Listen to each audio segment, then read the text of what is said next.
आणि या रस्ता काय स्थानिक लोकांसाठी नाहीत, हा बिल्डरांसाठी रस्ता. हे पंडित पाटील पैसे घेऊन येऊ बिल्डरांसाठी काय गाव ती माझ्या कब्जात असल्यामुळे मी तिथे रस्ता येण्या जाण्यासाठी बनवत आहे. कारण तिथे पावसाला असल्यामुळं जाता येत नाही, म्हणून रस्ता बनवत आहे. बिल्डरच्या देशात असा काही विषय नाही. अर्चेंद्र भोईरनी फुकटचा माझ्यावर आरोप केला, बिनबुडाचा आरोप आहे. मी सांगितलं तर कोणाला विचारून तुम्ही काय परवानगी घेतलेली आहे काय शासनाची, तर मला त्यांनी तिथे थांबून ठेवला. 10 फूट लांबच राहा, नाही तर तुला गोळे घालू म्हणून. त्यांनी मला शिवीगाळ केली व त्यांनी पण मला मारहाण केल्यामुळं मी दोघांचे क्रॉस मध्ये एनसी झालेली आहे. त्याही रस्त्याला परत इथे बनवायला आलेले होते. परत माझा मुलगा त्यांना अडथळा आला शासनाची परवानगी न घेताना, आणि त्याच्यानंतर मी शासनाकडे अर्ज केलेला आहे. मी गुरचलीत रस्ता केलाय म्हणून जर माझ्या नावाने खोट्या अर्ज करत असेल, मग त्यांनी जो धाबा बांधलाय तो पण गुरचलीमध्येच आहे ना. खरं म्हणजे त्याचं असं म्हणणं होतं तर मला गुंठ्यामध्ये 1.5 लाख रुपये द्यायचे तर तू रस्ता तिथे करायचा. तर त्याचा काही संबंध नाही ना त्याच्यात. त्याची सातबाऱ्याची जागा नाही, गुरचलीची जागा आहे. मौजे नागाव येथील सर्वे नंबर 30 या शासकीय गुरुचरण जागेत वडिलोपार्जित कब्जा. रस्ता बनवताना पंडित पाटील व इतरांनी केली मारहाण. हरिश्चंद्र भोईरांच्या उदरनिर्वाहाचा प्रश्न ऐरणीवर. बिल्डरांच्या भल्यासाठी पंडित पाटील हे गुरुचरण जागेत बनवत आहेत रस्ता. हरिश्चंद्र भोईरांनी केला आरोप. पंडित पाटील म्हणाले, बिल्डरांच्या भल्यासाठी नाही तर त्या बिल्डरांच्या जागेत माझाच कब्जा, ती तर शासनाची जागा.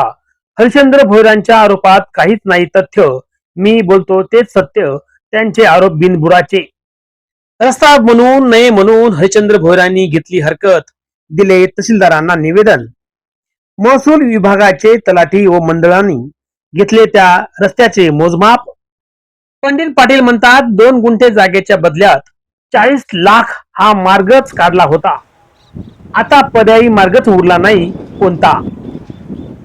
नवी मुंबई महानगरपालिकेत समावेश झालेल्या 14 गावापैकी मौजे नागाव येथील सर्वे नंबर 36 या शासकीय गुरुचरण जागेतून काही बिल्डरांच्या हितासाठी पंडित पाटील यांनी जेसीबीच्या साह्याने रस्ता बनवत होते. परंतु या जागेत वडिलोपार्जित ताबा असणारे हरिश्चंद्र भोईर यांनी ते काम थांबवण्याचा प्रयत्न केला, पण त्यावेळी त्यांना मारहाण करण्यात आली होती. तशी परस्पर तक्रार हरिश्चंद्र भोईर व पंडित पाटील यांनी सिरडायगर पोलिसात नोंदवली आहे. विना परवानगी शासकीय जागेत रस्ता बनवत असल्याने कब्जेदार शेतकरी हरिश्चंद्र भोईरांनी ठाणे तहसीलदार उमेश पाटील यांच्याकडे तक्रारी अर्ज दाखल केला होता. त्याच अनुषंगाने आज रोजी मंडळ अधिकारी व तलाठी यांनी सदर जागेत मोजमाप करून सदर अहवाल तहसीलदारांना पाठवण्यात येईल आणि नंतरच या निर्णय वरिष्ठ स्तरावर घेण्यात येईल, असे मंडळ अधिकारी यांनी बोलताना माहिती दिली. यावर शेतकरी हरिश्चंद्र भोईर, विक्की भोईर व पंडित पाटील यांनी सिद्धेश्वर वार्ता न्यूजला दिली प्रतिक्रिया. नाव हरिश्चंद्र बाबूराव भोईर आणि स्थानिक माझी शेती ते सर्वे नंबर 21 आहे, आणि या शेतीलगत सर्वे नंबर 36 ही जागा गुरुचरण आहे, आणि त्या जागेवर माझा वार वडिलापासून कब्जा वहिवाट आहे. आणि याच्या इथे भाजीपाला लावतो, मी काय करतो, माझे पोटा पाण्याचा उदरनिर्वाह करतो या जमिनीत. कधीपासून करता? माझे कमी आजोबा असल्यापासून, म्हणजे वडील असल्यापासून. आणि या जागेत 4 महिन्यापूर्वी पंडित कुका पाटील व त्यांचे 2 भाऊ आणि 2 मुले हे रस्ता बनवण्यासाठी आले होते. तेव्हा मी त्यांना अडथळा घालण्यासाठी आलो, तेव्हा त्यांनी मला म्हणजे मारलं मला 5 जण मिळून. आणि मी त्या विरुद्ध पोलीस स्टेशनला कंप्लेंट केलेली, आणि त्याच्यानंतर त्याही रस्त्याला परत इथे बनवायला आलेले होते. परत माझा मुलगा त्यांना अडथळा आला शासनाची परवानगी न घेताना, आणि त्याच्यानंतर मी शासनाकडे अर्ज केलेला आहे का या पंडित कुका पाटील हा शासनाच्या जागेतून गुरुचरणीमधून रस्ता बनवत आहे. हा मी तहसीलदार, कलेक्टर या अधिकाऱ्यांकडे मी अर्ज पाठवलेला केला होता. संबंधित अधिकारी येऊन त्यांनी काय म्हणजे पुढची कारवाई करणार आहे काय सांगितलं तुम्हाला? हा काय सांगितलं नाही, पण ते येणार होते, पण ते काय आले नव्हते. तर आज ते येऊन त्यांनी पाणी करून मोजमाप घेऊन गेले. मोजमाप घेऊन गेलेले. बरं. आणि या रस्ता काय स्थानिक लोकांसाठी नाहीत, हा बिल्डरांसाठी रस्ता. हे पंडित पाटील पैसे घेऊन येऊ बिल्डरांसाठी, काय गावाल्यांना ना काय विचारत, कोणाला शासनाची परवानगी नाही घेत आणि यो याच्या मर्जीप्रमाणे यो बिल्डर लोकांना रस्ता देतो. बरं, काही भाई लोक सुद्धा आलते या ठिकाणी. हा, या ठिकाणी त्या दिवशी सर्वे अण्णा लोकांचे सर्वे होत्या, हे संप होता ना, त्या टायमाला मी इथं मला समजलं का इथे रोड बनवण्यासाठी जेसीबी घेऊन आलेले आहेत. तर मी इथे आलो आणि माझा मुलगा आणि मी, आणि ते इथे माझ्या घराचं घर बांधलेलं आहे, या घरासामने तिथे मी ते सर्व उभे होते आणि आलो. तर मी सांगितलं कोणाला विचारून तुम्ही काय परवानगी घेतलेली आहे काय शासनाची, तर मला त्यांनी तिथे थांबून ठेवला. 10 फूट लांबच राहा, नाही तर तुला गोळे घालू म्हणून धमकी दिली मला. अच्छा. आणि मी आपण पोलीस स्टेशन मध्ये तक्रार केली आहे का? पहिली केलेली आहे पोलीस स्टेशन मध्ये बरं. ना. त्याच्यानंतर मी मग जा तुला पोलीस स्टेशनला काय करायचं असेल ते करून घे. बरं. पण मी पोलीस स्टेशनला न जाताना, आता हे तिकडे पण असतील बाई लोक असते ना, मी घाबरलो होतो, खूप घाबरलो. मग याच्यानंतर 2-4 दिवसात मी कमिशनरला अर्ज केलेला आहे यांच्या विरुद्ध. हा, विखे हरिश्चंद्र भोईर. आता ही जागा माझे वय 30-35 वय आहे. माझ्या वडिलांच्या अगोदरपासून माझे आजोबा पंजोबा त्यांच्यापासून आमच्या कब्जात जागा आहे. ही जागा कुठल्याही शासनाची परवानगी न घेता आपले बिल्डरांच्या हितासाठी ती देण्यात, रस्त्याचं काम पंडित पाटील यांनी केलेलं आहे. आणि पूर्ण रस्त्याचं काम पंडित पाटील यांनी केलेलं आहे. आता हे आम्ही इथं भेंडी लावतो, भाजीपाला लावतो पावसाळी, इथं शेती आहे बाजूला, हे सर्व आमचं खूप वर्षापासून चालू आहे. आता याचं समोरची व्यक्ती दादागिरी करून हा रस्ता बनवत होती, त्यासाठी त्यावेळी तुम्हाला काय हातापाई झाली का, तुम्हाला हा मारहाण केली होती का, कसं? नाही, माझे पप्पा फक्त एकटे आले होते. त्यानं एकट्यानंच हाताबाई केली, मारहाण केली. आम्ही त्याच्या विरुद्ध तक्रार केलेली होती. पंडित साहेब हरिश्चंद्र भोईरांनी आपल्यावरती आरोप केलेले आहेत की गुरुचरण जागेमध्ये तुम्ही रस्ता बनवताय बिल्डरच्या स्वार्थापोटी. कसं बघताय इकडं?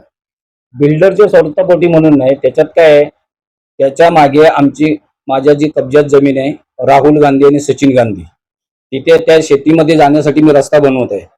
ती माझ्या कब्जात असल्यामुळं मी तिथे रस्ता येण्या जाण्यासाठी बनवत आहे. कारण तिथे पावसाला असल्यामुळं जाता येत नाही, म्हणून रस्ता बनवत आहे. बिल्डरच्या घशात असा काही विषय नाही. हरिश्चंद्र भोईरनी फुकटचा माझ्यावर आरोप केला, बिनबुडाचा आरोप आहे. खरं म्हणजे त्याचं असं म्हणणं होतं तर मला गुंठ्यामागे 1.5 लाख रुपये द्यायचे तर तू रस्ता तिथे करायचा. तर त्याचा काही संबंध नाही ना त्याच्यात. त्याची सातबाऱ्याची जागा नाही, गुरचरणीची जागा आहे. एका टायमाला मी गाववाल्यांचा विचार करू शकतो किंवा तिथे गाववाले आले त्यांच्याशी बोलू शकतो. मी हरचंदचा काही एकट्याचा वैयक्तिक संबंध नाहीये तिथे माझ्याशी वादावाद झाला. जर तर एवढं मी गुरचरणीत रस्ता केलाय म्हणून जर माझ्या नावाने खोट्या अर्ज करत असेल, मग त्यांनी जो धाबा बांधलाय तो पण गुरचरणीमध्येच आहे ना. शिवाय तो धाबा आहे तर मागच्या टायमाला आमच्याकडनं ग्रामपंचायत मधून एक टेंडर झाला होता तलावाच्या बाजूने रोड बनवण्यासाठी. तिथं सुद्धा यांनी अतिक्रमण करून आमचा रोड थांबवलाय. रोड थांबवून यांनी तिथे आंब्याची झाडं लावून स्वतः कॅमेरा लावला, जेणेकरून कोणी आंब्याचं झाड उपटू नये त्यासाठी त्यांनी स्वतः कॅमेरा लावून तिथेशी अतिक्रमण केलंय. सन्माननीय तहसीलदार महोदयांना त्यांनी पत्रव्यवहार केला होता. त्या अनुषंगाने आता तलाठी आणि मंडळ येऊन गेलेत, मोजमाप करून गेलेत. सर, गुरुचरण जागेत रस्ता बांधतात त्या अनुषंगाने ते म्हणतात की आम्हाला मारहाण सुद्धा पंडित साहेबांनी केलेली आहे. कसं बघता याकडं? तुमच्यावरती एनसी पण दाखल झालेली आहे. त्याच्यावर पण मी एनसी दाखल केली, कारण त्यांनी मला शिवीगाळ केली व त्यांनी पण मला मारहाण केल्यामुळं मी दोघांचे क्रॉसमध्ये एनसी झालेली आहे. हा विषय झालेला आहे माझा. त्याच्यामुळे तो अजून परत पुन्हा सुद्धा मग जर रस्त्यात कुठे दिसलो किंवा मी कुठे गेलो तर शिवीगाळ, रस्त्यात भेटला तरी शिवीगाळ करण्याचा प्रयत्न पण करतो. महोदय, त्यांचं मत असं आहे की वादविवाद करून कुठल्या प्रकारचा मार्ग निघत नाही, यातून काहीतरी मार्ग निघेल असं त्यांचं मत आहे. कसं बघता याकडे? हा, मग मार्ग निघेल म्हणजे त्याचं म्हणणं तेच आहे ना का मला गुंठ्यामागे 1.5 लाख रुपये द्यायचे तर तो मार्ग निघेल. कारण त्याच्यावरून तो स्वतः सांगतो वादविवाद करून काय फायदा होणार नाही. म्हणजे ते त्याच्याशी जर मी मिटिंग केली, त्याच्याशी बोलणी केली, सेटलमेंट करण्यास तो तयार आहे. तर मी त्याला 1.5 लाख, त्याची स्वतःची जागा नसल्या कारणाने मी त्याला कुठल्या हिशोबात 1.5 लाख. आणि आता GR शासनाचा काहीतरी मार्च मध्ये GR आहे, त्या गुरचरणीमध्ये कोणी जर अडथळा आणला तर त्याला 5 वर्ष त्याचा आधार कार्ड जप्त होईल म्हणून ती प्रोसिजर मी पण चालू करणार आहे. आणि मी सुद्धा कलेक्टर ऑफिसला अर्ज केलाय, तहसीलदारमध्ये अर्ज केलाय. मी पण ते आता पुन्हा त्याची प्रोसिजर चालू करतो. साहेब 4 एकरचा जागेचा व्यवहार केला तुम्ही, परंतु जागा ही प्रायव्हेट आहे. सातबऱ्याच जागा तुमची आहे, तुम्ही व्यवहार केला तो. परंतु ही गुरुचरण जागेमध्ये रस्ता बनवणं हे शासनाच्या धोरणात बसत नाही, कसं बघताय? बरोबर आहे ना साहेब. जो 4 एकर जागेचा मी व्यवहार केला त्याच्या पलीकडे माझी अजून जागा आहे. महावीर गांधीची जागा आहे तिथे, त्याच्या पलीकडे ती जागा माझ्या कब्जात असल्या कारणाने मी ते रस्ता बनवला. आणि त्या 4 एकर जागेचा व्यवहार झाला तर हरचंद्र भोईर याला मी 40 लाख रुपये दिले. काही संबंध नसताना माझा गावाला या हिशोबाने मी त्याला 40 लाख रुपये दिले. काहीतरी पूर्वी जागा विकलेली होती त्याच्या वडिलांनी. फक्त गांधीने, महावीर मोतीचंद गांधी यांनी फक्त त्याची 2 गुंठ जागा घेतलेली होती. काही थर्ड पार्टी म्हणून गांधीने ती जागा घेतली, तरी सुद्धा मी याला 40 लाख रुपये दिले. अजून त्याला गुरुचरणीचे मी 1.5 लाख गुंठ्यामागे द्यायचे म्हणून तो माझ्याशी वादावाद घालतो. आता यावर शेतकरी हरचंद्र भोईर आणि प्रतिस्पर्धक पंडित पाटील हे एकत्रित बसून अनमोल मार्ग काढतात की मग जैसे ते अवस्थेत हे प्रकरण शासकीय दरबारी अधोरेखित राहते का, हे पाहणे तितकेच महत्वाचे ठरू शकणार आहे. दर्शक बांधवांनो, ह्या बातमीचं वार्तांकन आवडल्यास आपल्या चॅनलला लाईक, शेअर, सबस्क्राईब आणि कमेंट करायला विसरू नका. पाहत राहा फक्त सिद्धेश्वर वार्ता न्यूज आपल्या युट्यूब चॅनलवर.